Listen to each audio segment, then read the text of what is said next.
The Pastor's Heart and Dominic Steele and solutions for reducing the pornography problem with Marshall Ballentine Jones. Now, Marshall has just finished 3 years of research, a PhD into the topic, and is in the process of submitting his thesis. The same stats for pornography keep reoccurring. 70% of males and 20% of females struggle with pornography use. This is true in Christian schools, our churches, and ministry staff. Pornography negatively impacts individuals, their relationships, society. Males are more likely to initiate sexualised behaviour over social media, called sexting, while females are more likely to be targets of sexting. If that's news to you, you could check the site www.resistporn.org, which has the research. For now, it's sufficient to say there are lots of people in our ranks affected by pornography. No one is immune, and the problem remains urgent. Marshall's quest has been to try to find effective solutions. There's no easy fix or silver bullet, but there are some things we can do. So Marshall Ballentine Jones, Christian minister, but you've been doing an enormous service to our wider ministries by conducting this research. Those statistics are very sobering. They are sobering.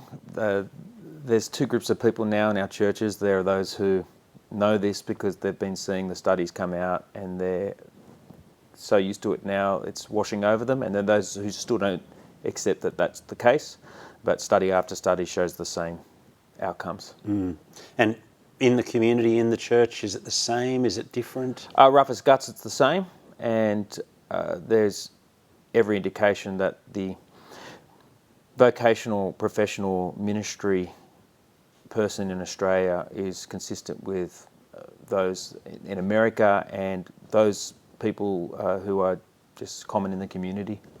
So we'll come to what you've done the last 3 years in a moment, but just the pastor's heart. What's been going on in your heart? How did you get into this space? I don't want to repeat the interview we did 3 years ago when you were just beginning, but how did you get into this space and what's it done to your heart on this journey? About four years ago, I was invited onto a task force with the Anglican Diocese in Sydney. It was called the Archbishop's Task Force for Resisting Pornography. And we did some studies back when I started on how pornography was impacting the senior minister and other vocational staff in our churches and our church institutions. And the results then were confronting, but the frustration was there was not an iota of evidence for solutions in the literature. And we didn't want, as a task force, to propose solutions to our people just based on feeling and on anecdote. We wanted to get some hard evidence that would be useful for future resources and training. And so that was what triggered me, with some encouragement from others, to go consider doing extra research, and it led me down a pathway to doing a paediatric research project at Sydney University Medical School. And that's what I've been doing. So it's a totally secular study. It's not actually been in the church, this study. It is secular. It is epidemiological, quantitative and qualitative. It's a big undertaking. Every time I talk to you over the last few years, I've come away from the conversation feeling sober about the problem. What's it done to your heart, just being in this space so much of the time? It's been difficult and frustrating because the more I've engaged with real people, and particularly my actual studies, which were amongst high school students, the more desperate I see the problems are that are arising out of pornography use and exposure.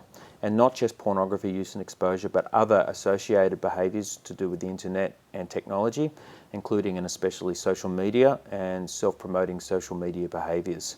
They are all interrelated, and perhaps the most sobering thing is that I'm seeing so many young people, 15-year-olds, who, when confronted with the problem with pornography and compulsive behaviours, can't stop. Even though they want to. That's one of the lines that jumped out of me from your findings. A high percentage of teenagers could not stop this. That's right. Unpack that for me. Well, for those who are regular and high-end users of pornography, and so that our users are clear, people use pornography to masturbate, invoke their sexual systems. For the reasons that they do it over time vary, but in the end, it's a relief. But it releases an enormous power in the brain, and the hormones that get released, the alterations over time, if you do that frequently to the brain, and the way in which people think, and the way in which people lose their self-control, become profound. And even as young as 15, people who have regular use of pornography, monthly or more, mostly for males, mostly in weekly or more, or even daily or multiple times daily, can be confronted with all the best information, can resolve in their hearts to say, I don't want this, could object to all the messages behind pornography and even desire to escape it just to preserve their own future relationships and their own future sex life. And yet all that effort, all that desire doesn't equate to any difference to their behaviour because they're addicts. And this is the emerging research which is coming through with what I'm doing, what some others are doing, is that it's so addictive, it's akin to that which drug users find. And it means addressing this is more desperate and more urgent and more difficult than what previously we thought. One of your lines is, porn users' brains resemble those of drug addicts. It's very serious, and if you've been struggling to kick the porn habit, you're likely an addict and need serious help. That's right. That's disturbing. It's disturbing, and I guess for those who are in ministry... If I've got a senior pastor in that situation, yeah. So I'm guessing probably about at least 50% of your listeners today, this will describe them based on the statistics. And the difficulty is when you're in leadership, it becomes very threatening to disclose this to anyone. And so you remain secret and you hope to deal with it yourself. But the reality is you can't deal with this yourself when you're at that state of compulsive behaviours. You need external assistance. You need to go see a therapist. You need someone else to come. Well, before we get to the solutions, Right. I'm going to stay on the problem a bit more. Talk to me about the link between porn and narcissism, because when you first told me this several months ago, I just hadn't thought in that space at all. Maybe I was naive. Yeah. Well, look, the data that I processed 2 years ago when I did a big study of behaviours in students was that the more they used pornography, the better they felt, the stronger their self-esteem and the more emotionally secure they were. And these results didn't resemble all the past studies. Normally the stereotype is, I get into porn because I'm lonely, I'm depressed, I'm struggling for friends, and it's a compensation. But actual fact now, for younger people, it's a normalised behaviour, it's empowering amongst their peer group, it makes them feel better. We're looking at this and saying, that just doesn't make sense.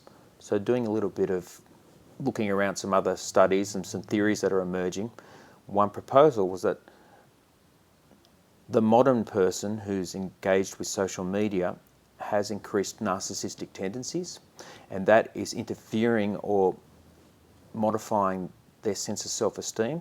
So I incorporated that into my primary study, and lo and behold, it's very true. And what narcissism is doing is it's going through the roof amongst people who are using social media, and what that does is it alters their perception of themselves and interferes with their sense of morality. But when you take the narcissism factor out of their behaviours and look what's left, self-esteem is still going down because of porn. It's an artificial high that they're confidence that they're getting, and it just makes it that bit harder to try and get through to someone saying, you know, these behaviours are not good for you, and they're not right. And if they are feeling within themselves empowered by it, because another factor called narcissism is cloaking that, it means that you're going to have less effect at trying to persuade them and help them to move through that and recover. So what's the answer in terms of, are you saying the person who's a high social media user is more susceptible to be a porn user? At times, yes. There's certainly plenty of links in the literature that says narcissism is associated with hypersexuality. But fundamentally, narcissism is a self-esteem issue, and the person basically doesn't feel bad about things which they normally would feel bad about. Mm-hmm. And that irons over or bluntens the thinking and the shock factor about unethical behaviour. Mm-hmm. Okay, well, after that very sobering introduction... That was the introduction. Well, yeah. The really exciting thing for me in reading the abstract of your thesis is actually there's hope. Yeah, there is hope. There is hope. And what have you worked out in terms of hope? Yeah. When most people have a big problem, they want a simple solution, and they want a simple solution that they can outsource to someone else, because that just makes life less complicated. In this case, we're talking about a myriad of problems connected with the issue of using pornography and having addictive behaviours, which may or may not be sexual related, but may be compulsive related to the technology or to self-promotion and those sorts of things. So the solutions aren't simple because the problem's not simple. The solutions that I've been able to theorise and demonstrate and now integrate into some resources which I'm producing is that we need a process. It's a process that incorporates multiple strategies at once.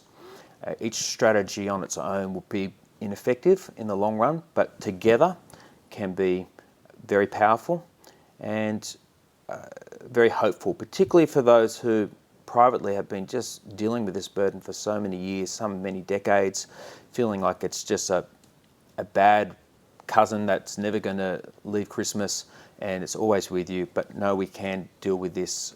And so, yeah, generally speaking, there are steps and strategies which put together will help. Okay, so I'm imagining we've got 50% of people who are engaging with us at the moment who are thinking, well, I want to write down some points, and then there's another half the people who we've got people that we're ministering to who we know are in struggle here. So first one is, I think on your abstract was communication. Communication, this is a range of issues, but people basically need to be informed. They need to be informed about the problems of their behaviours.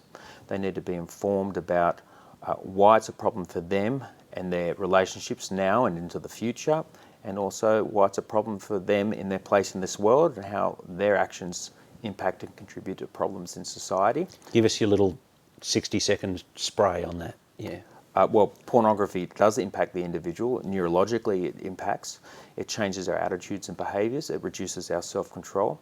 But as it's involving sexuality, it alters and changes our sexuality. This affects our relationships, our attitudes as they change, as we objectify people and treat them less as humans and more as objects, as we sexualise them and reduce them.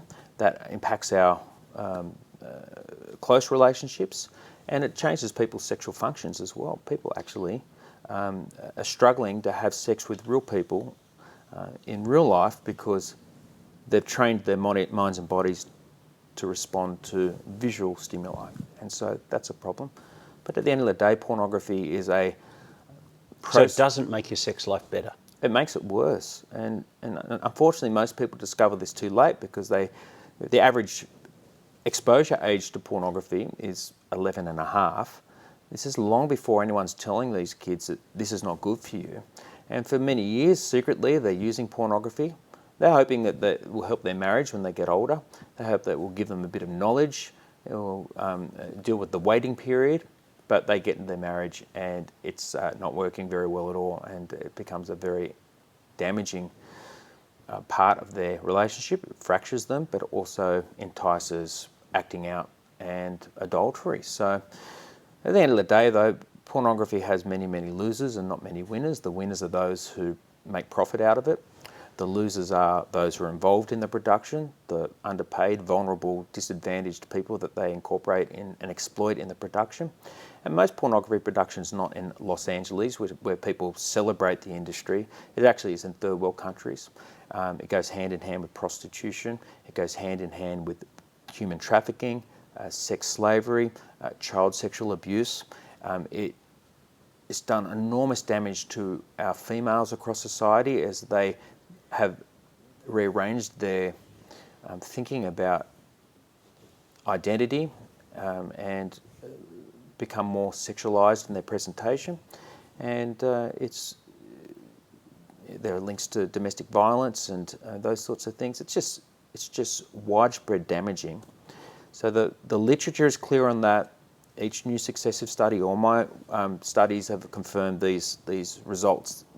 This is given. And it's why we can't take the foot off the pedal, because it's so prevalent. In fact, I'll tell you one very interesting thing which most people won't realise.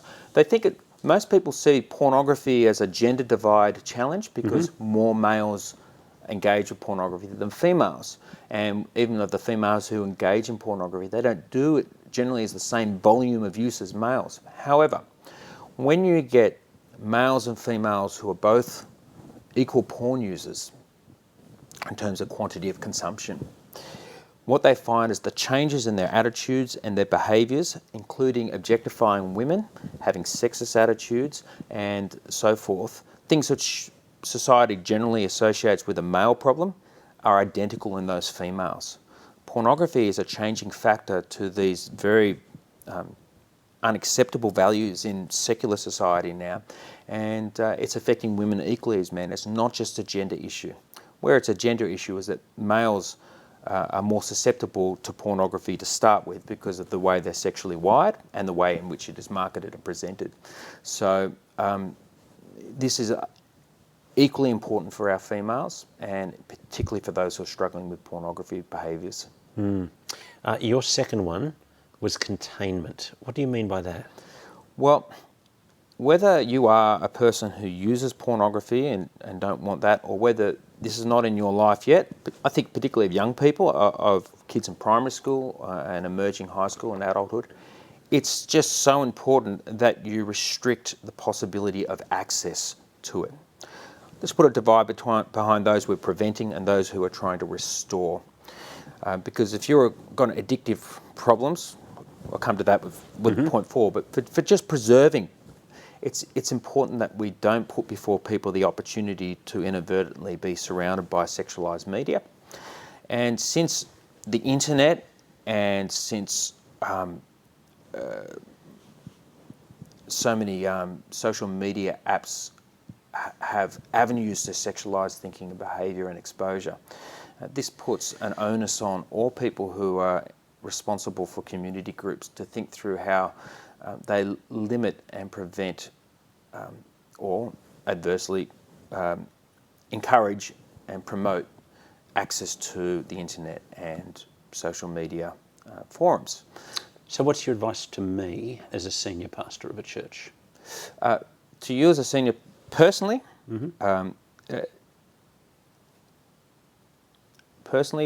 let's not give you an open check, a blank check to accessing the internet day by day. Let's reduce that opportunity by having someone monitor what you look at, and also doing it in an environment where other people might be around. So secrecy and privacy are an enemy, and give opportunity. But as a leader of people, you need to think of a strategy of communicating to those who are most risk in your congregation, reminding them regularly of this issue and getting them to keep thinking about it and not ignoring it and coexisting with it. You need to keep teaching good sexuality from the Bible, teach against the immorality of the world from the Bible, and teach grace and redemption from the Bible, which is important for those who feel guilty and feel lost because they keep repeating these behaviours. But also you need to facilitate communication in your church which doesn't put people in the firing line.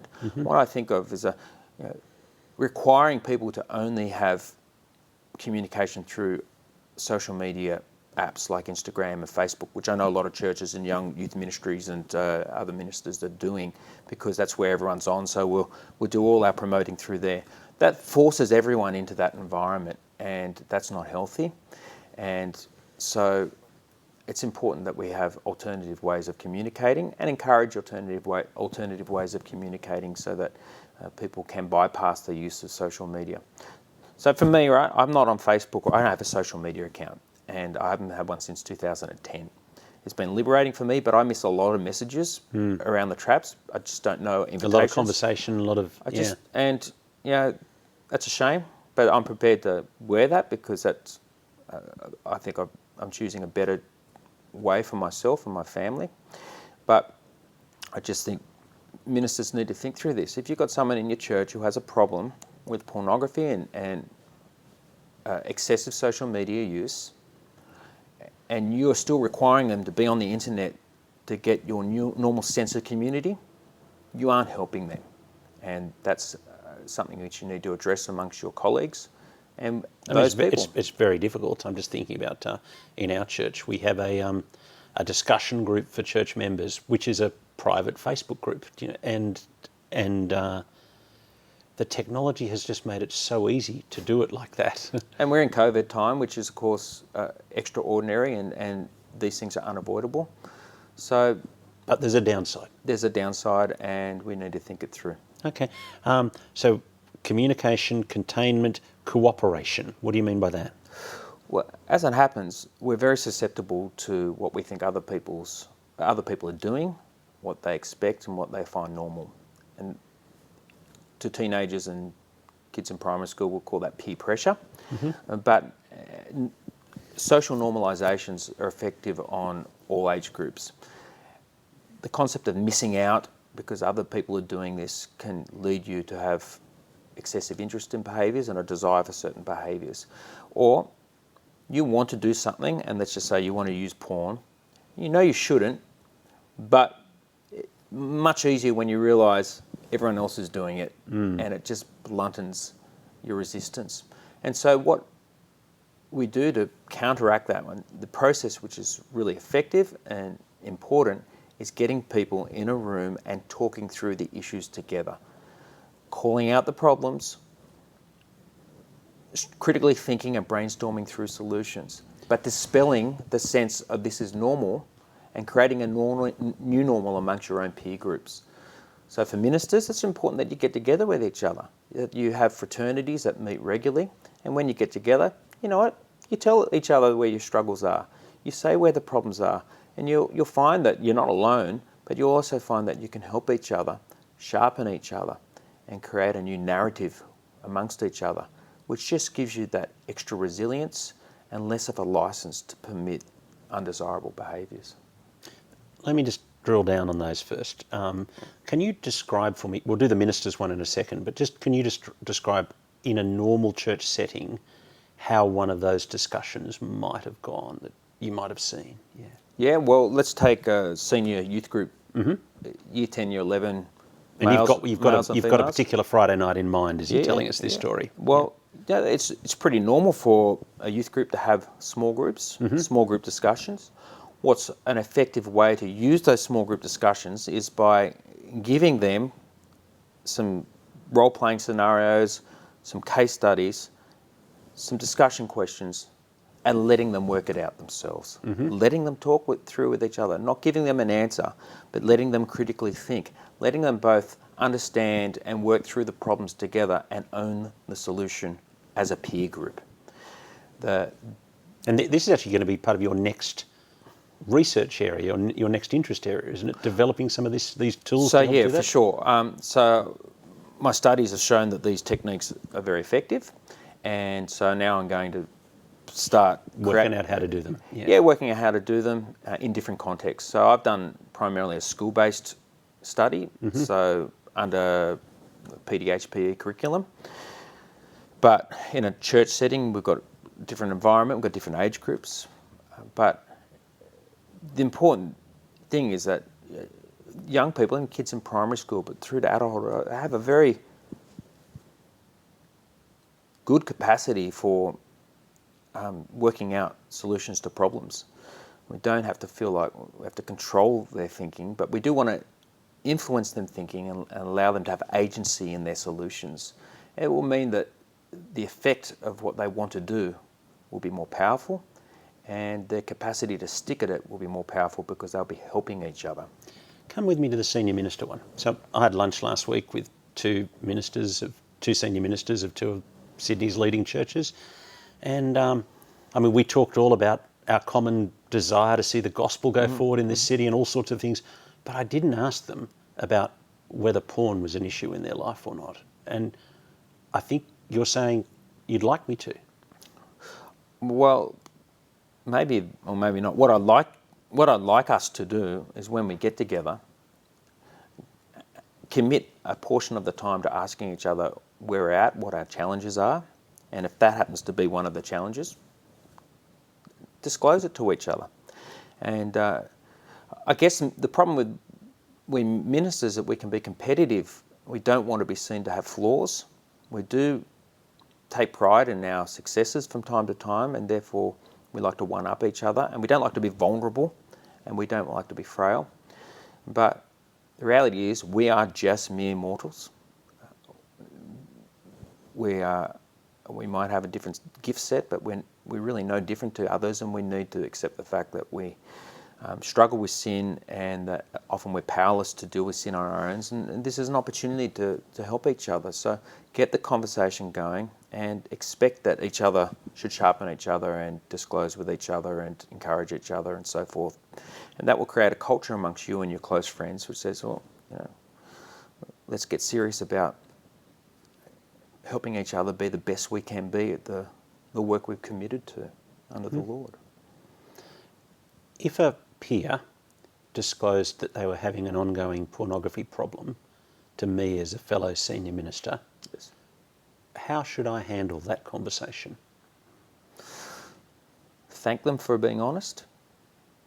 I think it's a privilege when someone bears their heart to another person. They're showing trust and they're asking you to hear that.